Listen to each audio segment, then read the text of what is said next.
The first sign of trouble wasn't the sirens. It was the pounding of boots against concrete. I was in my kitchen, coffee mug in hand, when the sound of shouting and the sharp metallic rattle of rifles being chambered cut through the summer air. I rushed outside and froze. Down the street, a SWAT van had screeched to a halt in front of the Johnson family's home. Its doors flying open, black-clad officers storming the yard with shields raised. And there, huddled by the pool, were 3 children: Marcus, 12, Kayla, 10, and their cousin Miguel, barely 8 years old. They were dripping wet, still clutching inflatable rings, their faces pale with terror. Neighbors poured out onto their porches in disbelief. Mothers covered their mouths. Fathers shouted in outrage. But standing at the edge of the lawn like a general surveying her troops was Karen. Her arms were folded across her wide chest, her smirk gleaming with satisfaction, her phone still in her hand. "There they are," she announced loudly. "Trespassers. Dangerous. I want them arrested." It was madness. Everyone knew the Johnson kids. They lived in that house. They'd played in that pool since it was built. Yet Karen, swollen with the self-importance of her HOA presidency, had decided to weaponize law enforcement against children. And not just the local police. She had exaggerated her call so severely, painting the kids as gang members with weapons. That's what had been dispatched. Officers pointed rifles at trembling children because of a lie. My stomach clenched with rage as I pushed through the crowd. "What the hell are you doing?" I shouted at Karen, my voice echoing down the block. She sneered at me, unbothered by the rifles aimed at kids barely tall enough to ride a roller coaster. "They don't belong there. I've told that family before. Pools in this neighborhood need HOA approval. They've refused to register. That makes it unauthorized use. And when people don't follow rules, they face consequences." The sheer venom in her tone made my blood boil. Mrs. Johnson was on her knees by the curb, her hands raised as she begged the officers not to hurt her babies. The children sobbed, their wet swimsuits clinging to their shaking bodies, goggles still perched on their foreheads. The absurdity of it nearly broke me. These weren't criminals. They were kids on summer break, swimming in their own damn pool. One of the younger officers lowered his weapon slightly, his voice tight. "Ma'am," he said to Karen, "are you absolutely sure these children are not residents of this home?" Karen puffed up, her double chin quivering with indignation. "Of course I'm sure. I've lived here for 20 years, and I know exactly who belongs and who doesn't. They're freeloaders and their parents are liars. Arrest them all. I want them prosecuted." That was the moment the dam of silence shattered. From the crowd came Mr. Patel, holding his phone high. "I have proof," he shouted. "Look." He played a video he'd taken just last week. The Johnson kids splashing happily in the same pool while their parents grilled burgers in the yard. "They live here. Everyone knows it." Karen's lying. Gasps rippled through the neighbors. Cameras whipped around. Reporters' microphones popped out of nowhere. The story unfolding live in front of us. Karen's smug smile faltered, but she snapped back. "That proves nothing. They could be squatters." I couldn't stand another second. I marched past the SWAT shields and into the yard, my hands raised so they wouldn't mistake me for a threat. "Officers," I said firmly, locking eyes with their leader. "This is their home. These are their children. You've been misled by a false report. And under state law, making a false emergency call like this is a felony." The officer hesitated, then lowered his weapon fully. Slowly, the others followed. Relief washed over the crowd, but Karen exploded, shrieking, "No! Don't you dare walk away. Arrest them. Arrest him. You'll regret this." She lunged forward, but 2 neighbors blocked her. Their faces hardened. And then came the twist none of us expected. A black SUV rolled up behind the SWAT van, its windows tinted. Out stepped Detective Rosa Delgado from the county attorney's office, her badge flashing in the sunlight. She strode straight toward Karen, her eyes blazing. "We've been tracking 911 abuse in this neighborhood for months," she declared. "And tonight, Mrs. Trask, you gave us exactly what we needed: probable cause. You filed a false report that endangered children. You're under arrest." The cheer that erupted from the neighbors was deafening. Karen's jaw dropped, her bluster collapsing as Delgado slapped handcuffs onto her wrists.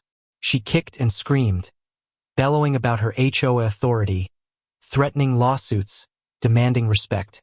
But her words were drowned out by the sight of the Johnson kids being embraced by their sobbing mother, neighbors wrapping them in towels, officers apologizing for the terror they had endured.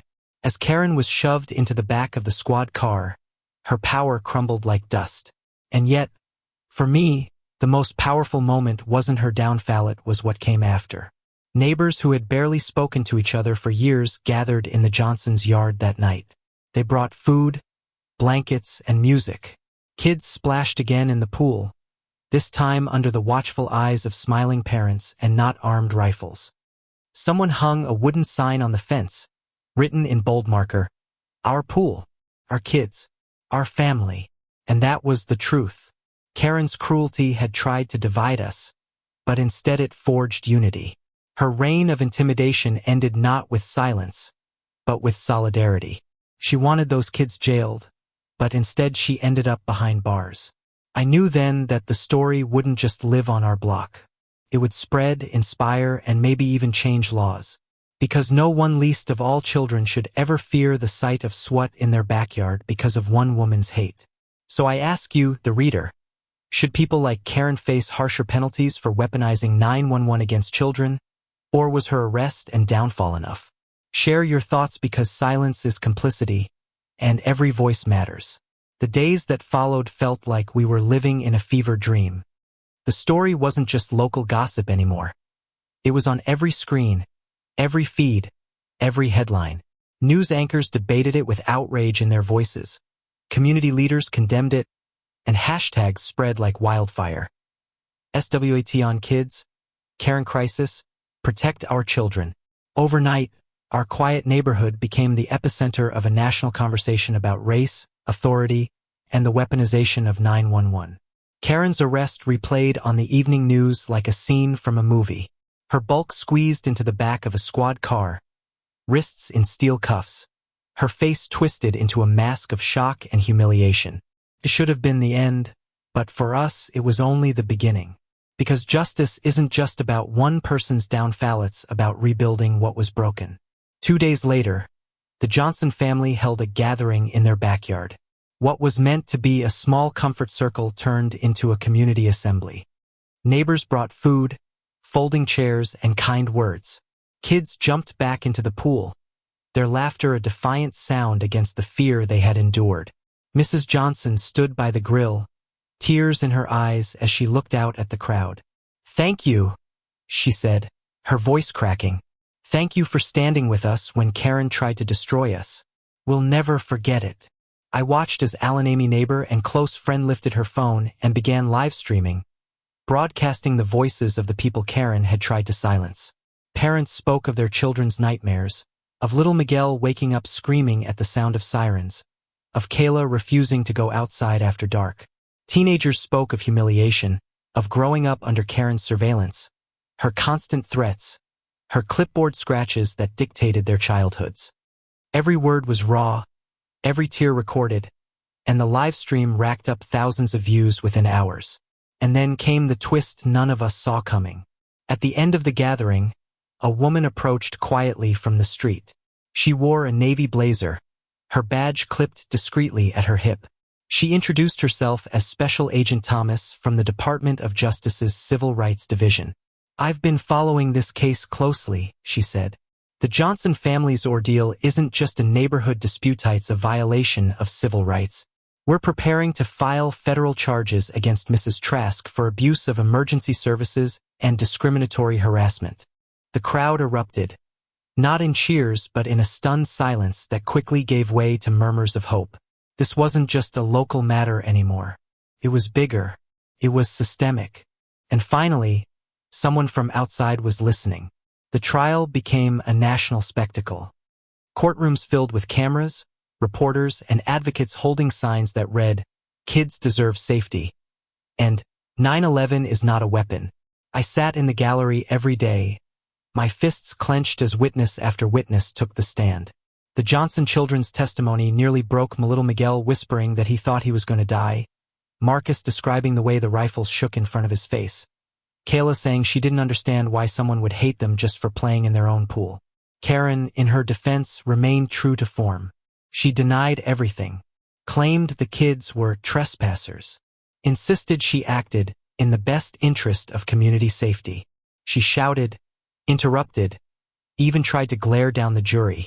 But every outburst only made her look more desperate, more unhinged. And then the prosecutors dropped the hammer. They revealed audio recordings of her 911 call, obtained through subpoena. The courtroom listened in horrified silence as her voice crackled through the speakers. There are dangerous Mexican kids in the pool. They look like gang members. Send backup, armed backup. I want them arrested before someone gets hurt. The gasp that followed shook the walls. Karen's own words, dripping with prejudice and malice, sealed her fate. The jury deliberated for less than a day. Guilty on all counts. Filing a false report, harassment, discrimination, reckless endangerment of minors. When the judge read the verdict, Karen's face went blank, as if the weight of reality had finally crushed the fantasy world she'd ruled for so long. Her sentence was a mixture of restitution, probation, and community service, but the real punishment was her public disgrace. She was banned from any HOA involvement for life, fined heavily, and ordered to personally apologize to the Johnson family in open court. That day, Mrs. Johnson stood tall, her children holding her hands, as Karen mumbled a forced apology. It was hollow, insincere, but it didn't matter, because Karen wasn't in control anymore. Her reign was over. What mattered was what happened after. Our community, once fractured by fear, began to heal. The HOA dissolved under the weight of lawsuits and resignations. In its place, we built a neighborhood council run by volunteers, open meetings, and transparency. No more clipboards, no more fines, no more harassment. Just people, neighbors, families, deciding together how to make our streets safe and welcoming. The Johnson kids slowly found their joy again. I'll never forget the day Miguel jumped into the pool without hesitation, splashing water into the sunlight, shouting, "Look at me! I'm not afraid anymore!" The neighbors clapped, tears glistening, because his triumph was ours too. But the story didn't stop at our fence line. Inspired by the case, the state passed new legislation called the Johnson Act, making it a felony to weaponize 911 calls against children or families based on race or prejudice. It was named after the kids whose laughter was silenced that summer day, ensuring no other child would face rifles for playing in their own backyard. One evening months later, as we gathered by the pool for a barbecue, Alana leaned against me, her voice soft. "Do you realize what happened here?" Karen thought she was tearing us apart, but she made us stronger. She gave us a reason to fight, and we won. I nodded, looking out at the water shimmering under the twilight. "She wanted those kids jailed," I said quietly. "Instead, she ended up in handcuffs, and they ended up changing the law, because that's the truth. Hate doesn't win, not when people refuse to be silent." Karen's arrogance was her undoing, but our unity was our salvation. So I ask you, the reader, was Karen's punishment enough? Or should the law go even further to stop those who weaponize 911 against innocent families? Share your thoughts, because justice isn't just a verdict, it's a choice we make together.